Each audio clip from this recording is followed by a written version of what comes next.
Hey there, Dave Duford again. Hope you guys are doing fine. So in this video, I'm going to talk about how to strategically prepare to do more of your work selling final expense by phone. And I think to an extent in this video, whether you're going to sell final expense over the phone, Medicare, or some other product, specifically at this time of filming because of the coronavirus crisis, I think some of these principles and fundamentals will definitely apply. So even if you're not necessarily or not sure that you want to sell final expense, I think you can pick up some good nuggets from this. So the first thing that you've got to expect is that more agents are going to follow suit in the telesales arena.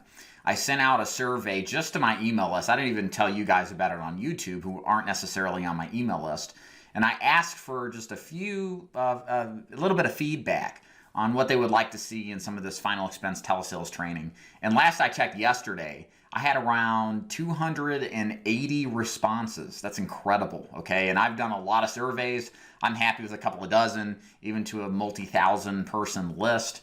And the fact that I've had this many responses is an indication there's a lot of concern, there's a lot of worry. Is face-to-face sales going to be around? And if we plan for the worst and say it's not, that means a big portion of those people just aren't going to quit. They're going to at least attempt to get into the final expense telesales arena. And what you need to do, if you think about it like that, is think 2 or 3 steps ahead. Think about what's going to happen if there's going to be more people into the business.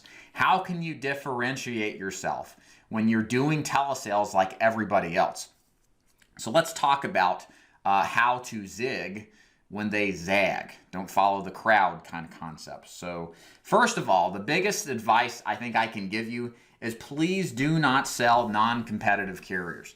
This is the same advice I give to face-to-face agents, okay? There are going to be a ton of agents that work into the telesales arena, and many of them are going to be selling overpriced captive companies that you're all aware of, or possibly the higher end type of deals that are out there. You will get crushed with chargebacks if you lead with companies that are not competitive. Why? Because guess what? Mrs. Jones is going to be receiving a lot of phone calls about final expense burial insurance. And if she happens to connect to some other nice agent and finds out she can save a significant amount of money, you're in trouble.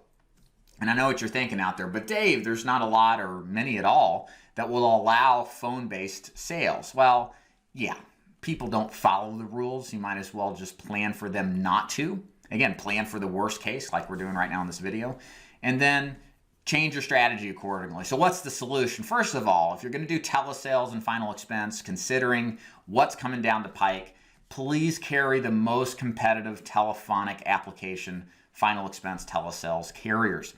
Don't be a one-trick pony. Avoid it at all costs. Again, yeah, you can be successful. That's certainly been the case.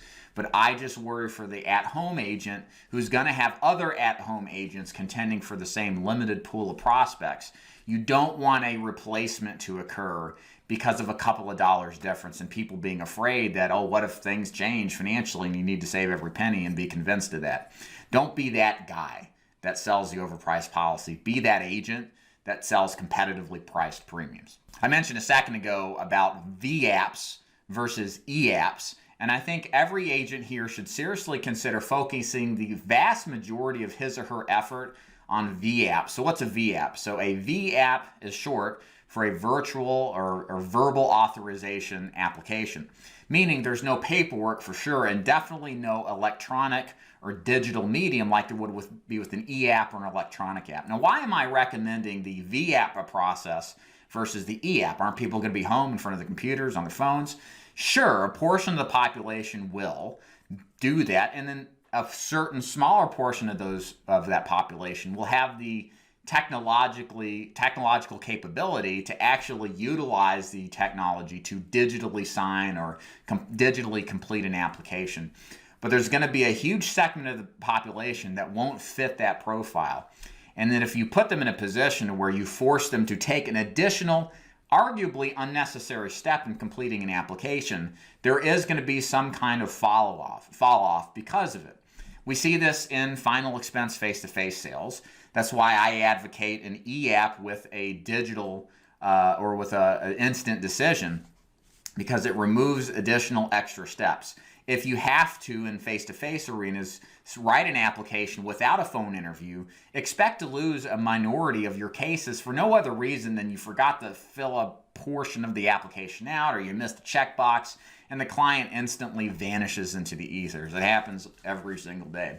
So do a virtual application process if at all possible.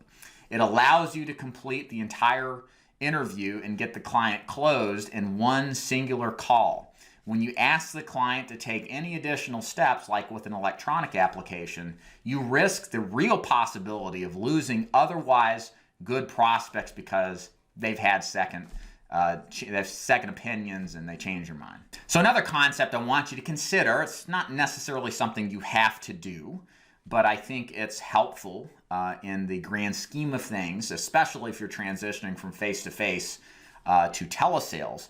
And one kind of strategy that's nice about telesales is you can call anywhere in the country. You can live in Hawaii and call on New York, and then different time zones, stay busy optimally all day long. But I think there's an argument to be made for actually targeting your leads locally, or at least within a extra regional type of capacity. Now here's why.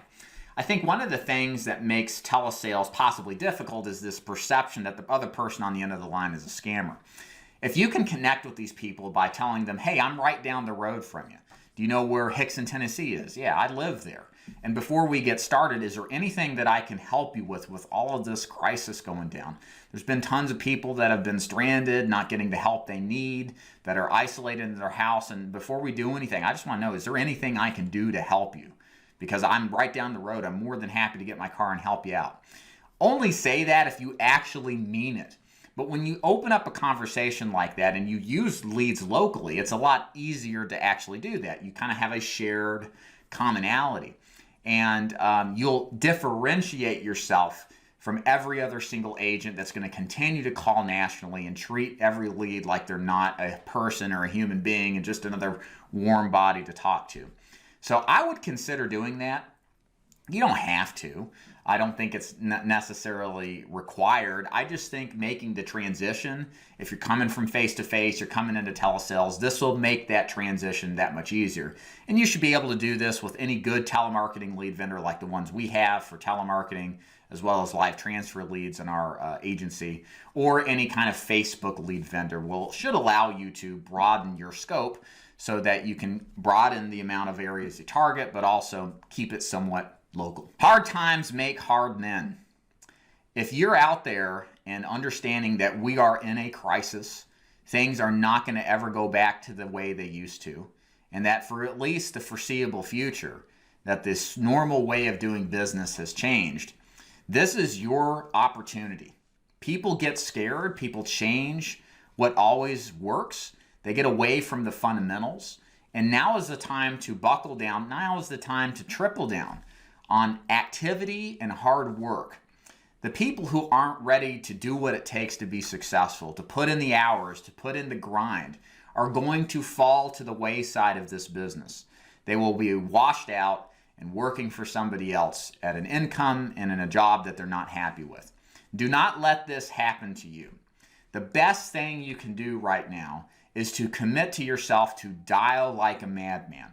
If you're transitioning from face-to-face to telesales, you are going to have more competition, at least initially. There is going to be some fall off, I would imagine, within a few short period of time. But the only way to overcome the competition that's going to be out there, and then the only way to overcome this entire crisis, because there will be an end to it, I promise you. Business will, in a sense, go back to the way it has been done. But we've got to get through this interim. And you've got to put the work in right now in order to make this transition as smoothly as possible. Do not let your foot off the gas. Now is not the time to relax. Now is the time to triple down. And for everybody that only doubles down, or for everybody that kind of applies the same casual effort they've always had and have gotten success from it, are going to wash out. Please do not allow yourself to be in this position. This business offers so much opportunity to help people. It offers so much opportunity to make a great living and have a great lifestyle, but only when you're ready to respond to the circumstances that you are given. And this is one of those circumstances. You must buckle down. You must get to work. The next thing you need to strategically prepare for selling over the phone, if you've never sold face-to-face, is the need to build more rapport. So this is something personally that I have to work on, because in my face-to-face final expense sales efforts, I'm very minimal on the rapport building. I let my expertise, I let my questioning build rapport. But every person that I've discussed with that's successful with final expense purchase lead sales all say that rapport building is way more important. So how much rapport building should you do? If you only do a couple of minutes in a face-to-face call like myself, you really need to stretch yourself to 10 to 15 minutes of actually getting to know the client. This is why I mentioned earlier the local geography strategy with your telesales lead generation, to leverage that potential for a real-life conversation to start talking about other related factors like, so how long have you lived in Calhoun, Georgia? Do your kids live there? How are they doing with all of this stuff? Where did you retire from? And then get into a series of questions to really get to know the person, to let them know that you actually care.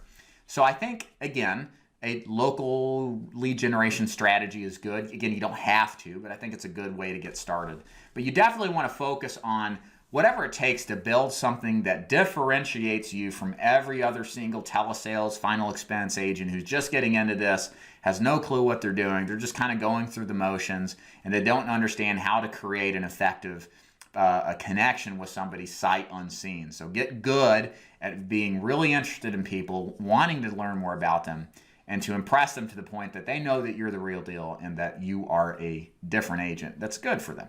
Okay, to summarize what you need to do to strategically do telesales differently than final expense. Number one, please don't sell non-competitive carriers. Stick with your most competitive options whenever you can offer those to the clients.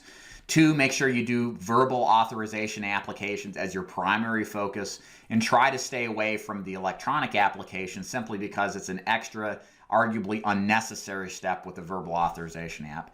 Number three, consider strategically targeting a more local, maybe hour and a half, 2 hour radius around where you live in order to more effectively create a good connection to the client. And number four, make sure you're ready to work.